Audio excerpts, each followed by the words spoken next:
अस्सलाम वालेकुम dear viewers, और एक बार फिर मैं आपको खुश आमदीद कहता हूँ रज़ा इंग्लिश एकेडमी में। आज के लेक्चर में हम करने जा रहे हैं फर्स्ट ईयर इंटरमीडिएट बुक 1 की स्टोरी नंबर 3 जो है उसके बारे में इंट्रोडक्शन। इस स्टोरी का नाम है डार्क देवर एंड गोल्डन आइड और रे ब्रैडबरी इसका राइटर है। तो आए मैं आपको इसका इंट्रोडक्शन प्रेजेंट करता हूँ। जी, डार्क देवर एंड गोल्डन आइट जो है इसका राइटर है रे ब्रैडबरी, और रे ब्रैडबरी जो है ये एक अमेरिकन राइटर है जो 22 अगस्त 1920 को पैदा हुआ और 5 जून 2012 को इसने वफ़ात पाई। And we can say that he was one of the most celebrated, means most famous 20th and 21st century American writers. He worked in a variety of genres including fantasy, science fiction, horror and mystery fiction. तो ये उसके वो मुख्तलिफ शोबे थे जिसमें उसने काम किया। अगर हम रे ब्रैडबरी की बात को मज़ीद आगे बढ़ाएं तो इसकी बुनियादी वजह शोहरत जो है वो इसका नावल है फ़ारेनहाइट 451 जो कि 1953 में शाया हुआ। इसके अलावा इसने जो और बहुत सारे काम किए हैं, उनमें जो नोटेबल वर्क्स हैं वो डैंडेलियन वाइन है 1957 में, ये एक और इसका नावल है। शॉर्ट स्टोरी कलेक्शंस हैं द मार्शियन क्रॉनिकल्स, ये जो स्टोरी हम करने जा रहे हैं डार्क देवर एंड गोल्डन आइट, ये भी इसी से जो है वो मुंतखब की गई है और ये शॉर्ट स्टोरी कलेक्शन इसकी 1950 में आई। फिर उसके बाद द इलस्ट्रेटेड मैन 1951 में, आई सिंग द बॉडी इलेक्ट्रिक ये 1969 में। उसके बाद एक फिक्शनलाइज्ड मेमोयर इसका था green shadows and white well, ये 1992 में आया। तो ये जो है इसने जो है वो मुख्तलिफ काम किए, जिनमें से मोस्ट नोटेबल हैं वो मैंने आपको बताए हैं। हम आगे बढ़ते हैं और बात करते हैं थीम्स के हवाले से।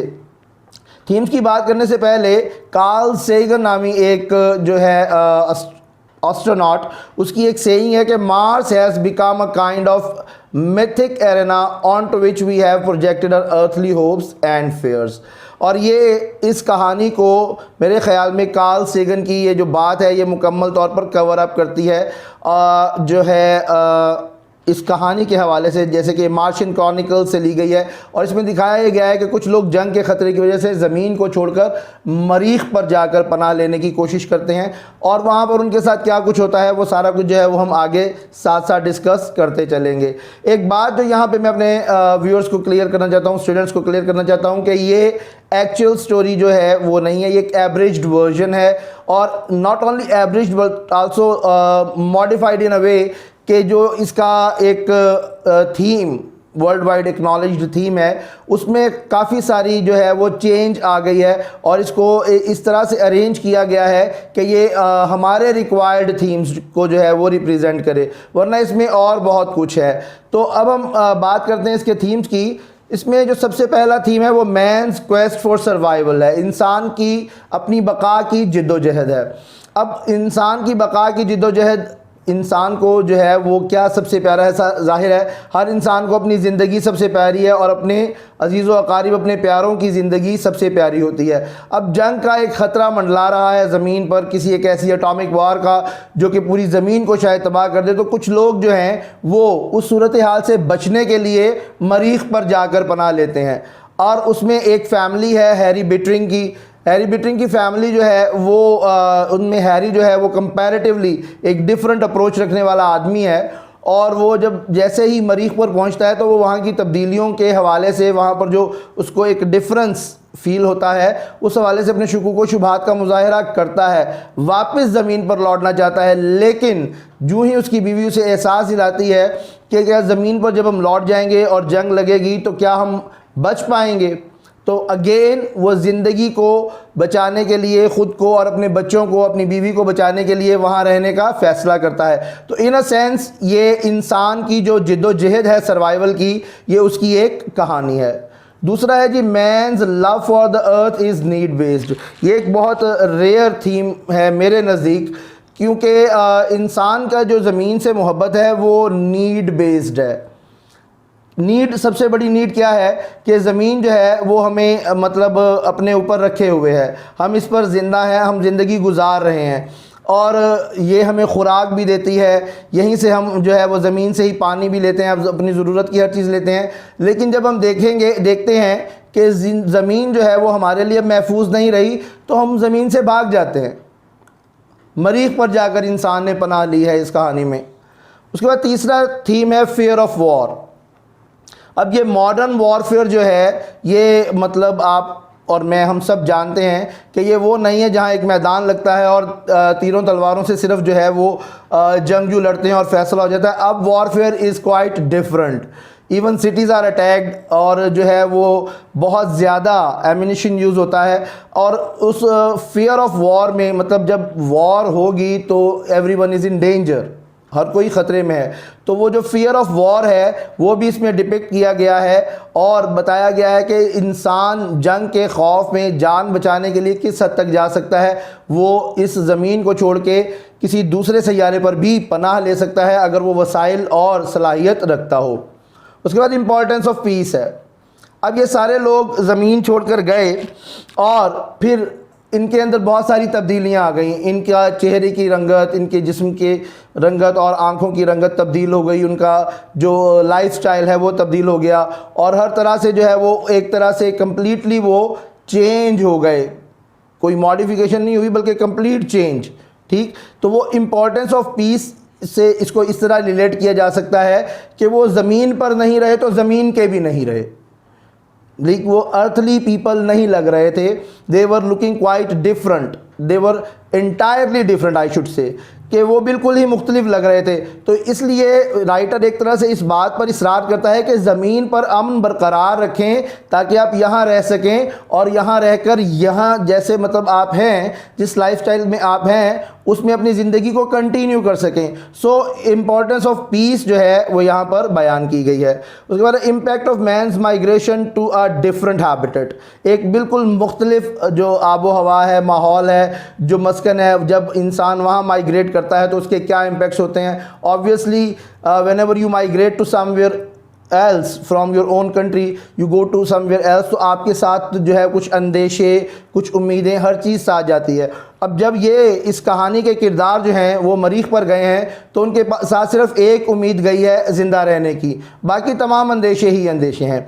तो ये भी एक इसका थीम है। उसके बाद लॉस ऑफ आइडेंटिटी, और ये सबसे इम्पॉर्टेंट थीम है मेरे नज़दीक, इसलिए कि वहाँ पर जाने वाले, मरीख पर जाने वाले लोग जो हैं उन्होंने अपनी ज़मीनी शनाख्त गंवा दी। They were no more in a sense earthly human beings. और जब इस कहानी का ओरिजिनल जो वर्जन है आप पढ़ेंगे तो अगर आप कहीं से नेट से डाउनलोड करके या कहीं से हासिल करके पढ़ें तो आप देखें कि with the passage of time वो अपने नाम भी बदलने लग जाते हैं। ठीक, और उनकी लैंग्वेज में चेंजेस आना शुरू हो जाती हैं। और एक तरह का मतलब एक पूरा जो है ना मतलब लिटरेचर में कॉलोनियलिज्म का एक पूरा टॉपिक है, एक पूरी एक थ्योरी है कॉलोनियलिज्म की। तो बुनियादी थ्योरी वही है इस कहानी की कि जहाँ यहाँ ज़मीन के लोग जो है वो कॉलोनाइज़र की हैसियत से वहाँ पर जाते हैं। अब एक बात याद रखिएगा, जब भी कॉलोनाइजेशन होती है तो सिर्फ जो कॉलोनाइज्ड जो होते हैं उन्हीं में तब्दीली नहीं आती, कॉलोनाइज़र को भी बहुत कुछ झेलना पड़ता है उसके साथ। तो ये एक फैक्ट है, लेकिन कॉलोनाइज़र क्योंकि पार में होता है तो वो उसका जो है वो इतना फील नहीं होता। हाँ, कॉलोनाइज जो है वो क्योंकि वीक होते हैं तो इस हवाले से जो है वो काफ़ी ज़्यादा जो है सामने आ जाता है। तो ये वो डिफरेंट थीम्स हैं। अब इसमें लॉस ऑफ आइडेंटिटी की मैं जो बात कर रहा था वो वही है जो मैंने थोड़ी देर पहले भी की है कि अगर आप ज़मीन पर नहीं रहेंगे तो ज़मीन के नहीं रहेंगे, ज़मीन की आइडेंटिटी जो है आपकी वो खो जाएगी, ख़त्म हो जाएगी। तो ये इसके जो है मेजर थीम्स हैं। हम आगे बढ़ते हैं और देखते हैं हमारी इस कहानी में कैरेक्टर्स कौन कौन से हैं। इस कहानी का जो सबसे अहम किरदार है वो है हैरी बिटरिंग। हैरी बिटरिंग जो है वो सरबराह है उस ख़ानदान का जो मरीख की तरफ जो है हिजरत करके जाता है अपने सर्वाइवल के लिए, अपनी बका के लिए। दूसरा अहम किरदार है कौरा। कौरा जो है ये हैरी की बीवी है। उसके बाद डैन और डेविड हैं और ये हैरी के बेटे हैं। उसके बाद लॉरा, ये हैरी की बेटी है। सैम जो है ये एक आदमी है जो हैरी को धात बेचता है रॉकेट बनाने के लिए, जब हैरी इस ख्वाहिश का इजहार करता है कि उन्हें वापस ज़मीन पर जाने की कोशिश करनी चाहिए। तो ये इसके मेन कैरेक्टर्स हैं। हम देखते हैं इस कहानी का प्लॉट यानी सीक्वेंस ऑफ इवेंट्स क्या है। सीक्वेंस ऑफ इवेंट्स ये है कि जब कहानी का आगाज़ होता है तो दिखाया जाता है कि मरीख पर एक जो है वो खलाई जहाज़ उतरा है, उसका ढक्कन जो है वो खुला है और उसका ढक्कन खुलने के साथ ही कुछ लोग उससे उतरे हैं जिसमें कि हैरी बिटरिंग की फैमिली भी है। अब हैरी बिटरिंग जो है वो वहाँ उतरते साथ ही अनकम्फर्टेबल फील करना शुरू कर देता है और वो ये चाहता है और सजेस्ट करता है अपनी बीवी को कि उन्हें वापस जाने की जो है वो वापस जाने के लिए जहाज़ पर, खलाई जहाज़ पर दोबारा सवार हो जाना चाहिए। जबकि उसकी बीवी ये कहती है कि गो बैक टू अर्थ, यानी going back to earth is like committing a suicide type of thing, कि जंग है और उसमें वापस जाना मुनासिब नहीं लगता उसकी बीवी को। अब वो अपनी बीवी और अपने बच्चों की हिफाजत के लिए वहाँ रुक जाता है, लेकिन वो एक मुसलसल खौफ के साथ ज़िंदा रहते हैं। अगरचे वो वहाँ पर एक सफ़ेद कॉटेज बनाते हैं, वहाँ पर अच्छा खाना खाते हैं, लेकिन एक खौफ जो है वो मिस्टर और मिसिस बिटरिंग के साथ हमेशा रहता है। इस दौरान मिस्टर बिटरिंग जो है वो अपने बच्चों को बारहा मुख्तलिफ जो वहाँ की सिचुएशंस है उनसे दूर रहने के लिए ताकीद करता है कि वहाँ आवारा गर्दी ना करें, घूमे फिरें नहीं, और वो उन्हें ये एहसास दिलाता है कि हर तमाम जो मुर्दा शहर हैं, जिस तरह के मरीख उनके लिए एक मुर्दा शहर है क्योंकि वहाँ पे कोई ज़ीरू उन्हें नज़र ही नहीं आया, तो वो उन्हें एहसास दिलाने की कोशिश करता है कि यहाँ पर गोस्ट्स होते हैं और ये गोस्ट जो हैं ये बुनियादी तौर पर इंसान की मेमोरी होती है। ताहम इसी सूरत हाल में एक दिन उसकी बेटी लॉरा जो है वो रोती बिलबिलाती आती है और अपने घर वालों को बताती है कि ज़मीन पर जंग लगी और न्यूयॉर्क पर बम बरसाए गए और तमाम जो खलाई रॉकेट थे वो तबाह हो गए, जिसका साफ मानी यह है कि मज़ीद खलाई रॉकेट जो हैं वो मरीख पर नहीं जा सकेंगे। और सादा तरीन लफ्ज़ों में हम कहें तो वो ये है कि वापसी के रास्ते बंद हो गए हैं। अभी सूरत हाल में हैरी बिटरिंग जो है वो वहाँ पे मौजूद लोगों को उकसाता है कि भाई वो वहाँ से वापस जाने की ख्वाहिश करें, और वो उन्हें यह भी एहसास दिलाता है कि उनकी आँखों की रंगत तब्दील हो रही है, उनके चेहरे की रंगत तब्दील हो रही है, और वो उन्हें यह कहता है कि भाई अगर हम यहाँ पे मुस्तकिल तौर पर रहे तो हम मुकम्मल तौर पर तब्दील हो जाएंगे। और जो है वापसी की ख्वाहिश में वो उन्हें यह कहता है कि अभी रॉकेट बनाएं। अब वो रॉकेट बनाने के लिए सैम नामी एक आदमी जो है वो उसे धात भी फ़रोख्त करता है और उसे यह भी कहता है कि अगर तुम मेरी दुकान पे काम करना चाहते हो ये रॉकेट बनाने के लिए तो यूर वेलकम, खुशामदीद कहता है वो उसे। लेकिन वो साथ ही उसके साथ ये तंज भी करता है कि जनाब अगर तुमने अकेले काम किया तो 30 को बरस में तुम जो है वो एक रॉकेट बनाने में कामयाब हो जाओगे। अगली बात ये कि वो रॉकेट बनाने लगता है, बीच में कुछ वक्त लैप्स होता है और जो अगला हमें मंजर दिखाई देता है वो ये है कि रॉकेट जो का फ्रेम जो है वो जंग आलूद है। अब उस दुकान में पड़ा हुआ हैरी बिटरिंग जो है वो अपने घर में नहीं रह रहा है बल्कि एक मार्बल विला में वो मूव कर गया है, यानी मरीख के ऊपर मौजूद जो मार्बल है उससे बनी हुई एक रिहाइश गाह में उसने रिहाइश इख्तियार की है अपने बच्चों के साथ, क्योंकि ज़मीनी आबादी में बनाया गया वो घर जो है वो मरीख की आबो हवा से मुकाबला करने में नाकाम हो चुका है। अब वो वहाँ पे रह रहा है। वो और उसकी बीवी जो डिस्कशन करते हैं उससे साफ तौर पर जाहिर होता है कि they think of the human beings the earthly people as disgusting people. वो उनको डिस्गस्टिंग समझते हैं और वो समझते हैं कि वो इंतहाई नाक़िसुल अक़ल लोग थे जिन्हें कोई चीज़ बनानी नहीं आती थी। यानी यहाँ पर एक तब्दीली उनकी सोच, उनकी अप्रोच में भी नज़र आना शुरू हो गई है कि वो जो है ख़ुद हालांकि ज़मीन से आए हैं लेकिन अब वो ज़मीन की तमाम जो उनकी है एक तरह से एफिलिएशन वो आहिस्ता आहिस्ता ख़त्म होती जा रही है। और इस कैफियत में वो कुछ डिस्कशन के बाद मियाँ बीवी जो है वो डिसाइड करते हैं कि they want to have a swim because it is very hot over there, बहुत गर्मी है और वो तैराकी के लिए जाना चाहते हैं।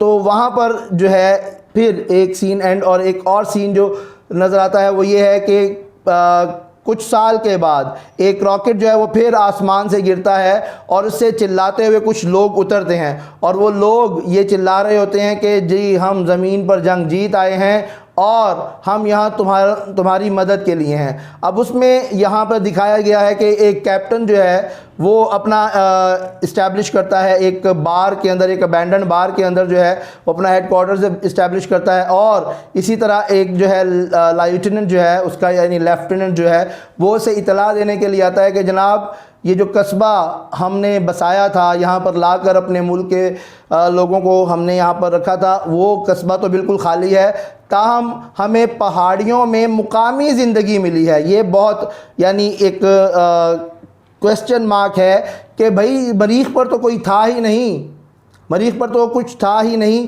कोई ज़ीरू नहीं था, तो वो वाहिद इंसान जिन्हें आप छोड़ के गए हैं वो अब उन्हें पहचानने से कासिर हैं। वो इतने तब्दील हो चुके हैं, वो बिल्कुल स्याह रंग के हैं, उनकी आंखें जर्द हो चुकी हैं, अब वो अर्थली ह्यूमन बींग्स नहीं रहे। ताहम वो उन्हें एक बात कहता है, कैप्टन को ये बताता है लाइटेनेंट के दे लर्न इंग्लिश फास्ट, अंग्रेज़ी बहुत तेज़ी से सीखते हैं और उम्मीद है कि उनसे हमारे ताल्लुकात बड़े मिलनसार और बड़े दोस्ताना रहेंगे।